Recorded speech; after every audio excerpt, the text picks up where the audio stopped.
Sir, पर्यावरण को स्वच्छ कर रखने के लिए क्या किया जा सकता है? और मैं आपको एक एग्जांपल देना चाहता हूँ। मैं आज से लगभग 6 महीना पहले दिल्ली में गया था और दिल्ली में एक जगह पे खड़ा होकर 10 मिनट हम देखे वहाँ से कितना गाड़ियाँ पास कर रही है। खड़ा होने के बाद हम देखे कि यहाँ से 10 मिनट में लगभग 1000 गाड़ी पास कर गई एक ही जगह से। तो ये सब गाड़ियाँ किससे चलती थी? कहीं ना कहीं किसी जो है कि जीवाश्म ईंधन से चल रही थी, पेट्रोलियम से, डीजल से चल रही थी। और जब डीजल जलता है तो क्या पैदा करता है? कार्बन डाइऑक्साइड, कार्बन मोनोऑक्साइड, तरह तरह के गैसें पैदा करता है। और हम वही खड़ा थे, जब खड़ा थे तो वहाँ का हवा तो प्रदूषित हो ही रहा है ना? प्रदूषित हो रहा है तो हम सांस तो उसी से ले रहे हैं ना। हमारा लंग्स खराब हो रहा है कि नहीं? हमारा मस्तिष्क खराब हो रहा है कि नहीं? ऐसा विज्ञान भी कहता है कि जब आपको शुद्ध हवा नहीं मिलेगा तो आपका दिमाग अच्छी तरीके से काम नहीं कर रहा है। इसका मतलब है कि ना हमारा दिमाग की भी समस्या और फेफड़ा की समस्या है। तो केवल फ्यूल का प्रयोग करने से इतना समस्या है। इसका सॉल्यूशन क्या क्या हो सकता है, केवल जो है कि इसी मुद्दे पे बताया जाए। हाँ, इसमें यही है कि पर्यावरण का अगर हम चाहते हैं कि उसको सफाई करें, चाहे उसको अच्छे से मतलब क्या करें, जो प्रदूषण है उसको कम करें, इसके लिए हमको अपने अंदर की भी सफाई करनी पड़ेगी। हाँ। जैसे मान लीजिए कि कोई ऐसा सामान है कचरा हुआ, उसको ले जाकर कहीं पे आदमी फेंक देता है। मैं अक्सर देखा जाता है, आप देखिएगा कहीं शहरों में बहुत सारे आपको कचरा ऐसे दिखाई देगा कि लोग फेंका हुआ हाँ, है। घर के खिड़की से लोग फेंक देते हैं। उससे भी तो पॉल्यूशन होता है ना। हाँ, होता है।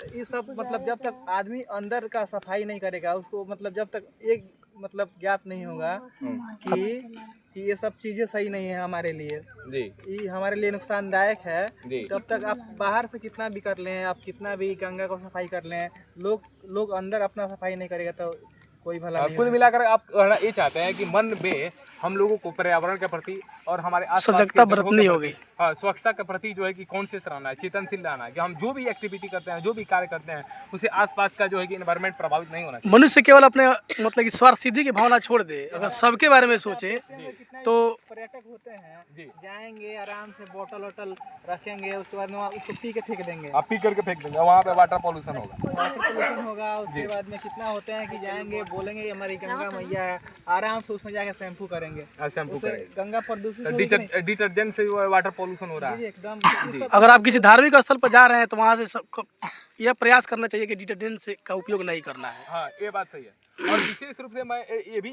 बात करना चाहूँगा कि ये जो गैस है कार्बन डाइऑक्साइड, हम लोग किताब में पढ़े हैं कि ये जो कार्बन डाइऑक्साइड को अपना भोजन के रूप में ये पौधा अपना इस्तेमाल करता है ना। तो ज़्यादा से ज़्यादा वृक्ष लगाएंगे तो गैस को अपने आप खींच लेगा।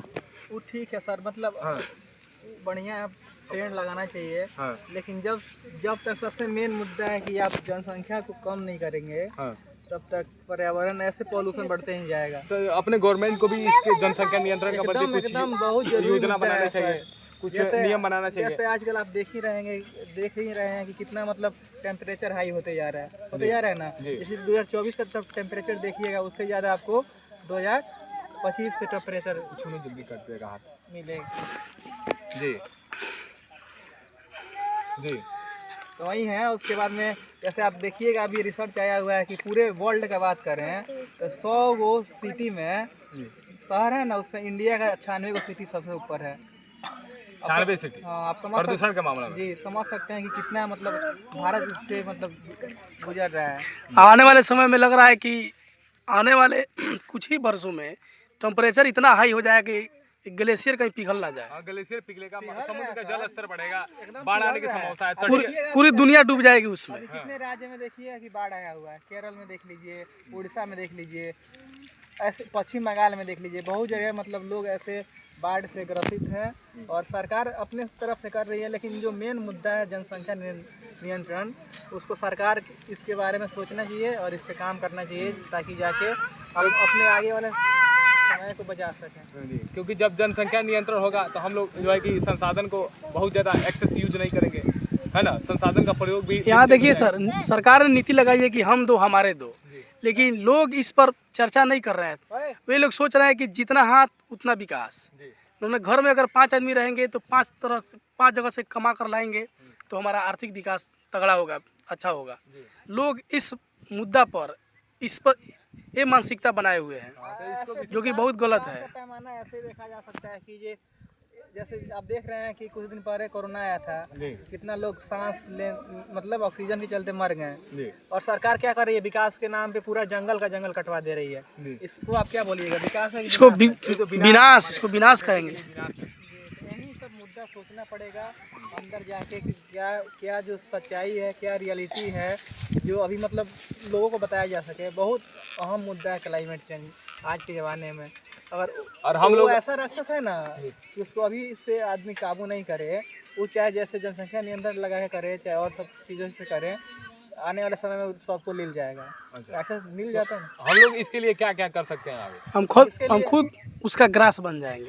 इसके लिए हम लोगों को जैसे लोग हैं उनको बताना पड़ेगा, जागृत करना पड़ेगा, समाज में जागरूकता अभियान चलाना पड़ेगा कि जनसंख्या कम किया जाए। सरकार का तो दायित्व है, लेकिन अब देख ही रहे हैं कि कितना सरकार कर रही है। इसमें हम लोगों को आगे आना होगा और लोगों को बताना होगा कि हाँ जनसंख्या जो अरे सरकार का जितना लिखित दस्तावेज जो है ना, केवल पोथी पत्रा में ही है। वास्तविक स्थल, धरातल स्तर पर उसका उपयोग कोई नहीं कर रहा है। जी, तो इसके लिए भी हम लोग काम करेंगे, है ना। और विशेष रूप से अगले रविवार से हम लोग योजना बनाते हैं आज, और पौधारोपण वृक्षारोपण किया जाएगा, है ना। और पौधा लाने का भी कोई हम लोग प्रबंध करेंगे, कहाँ से पौधा लाएंगे और किस प्रकार का पौधा कहाँ पे लगाएंगे, है ना। तो इन सभी कार्यों को करना और हमारे युवाओं को प्रेरित करना है इससे, ताकि जो है कि हमारा ये पश्चिम चंपारण, सबसे पहले तो हमारा क्षेत्र जो हमारा पंचायत है, ये जो है कि पर्यावरण के प्रति सचेत हो जाए और जो है कि अच्छे अधिक से अधिक मात्रा में पेड़ पौधा लगावे। धन्यवाद।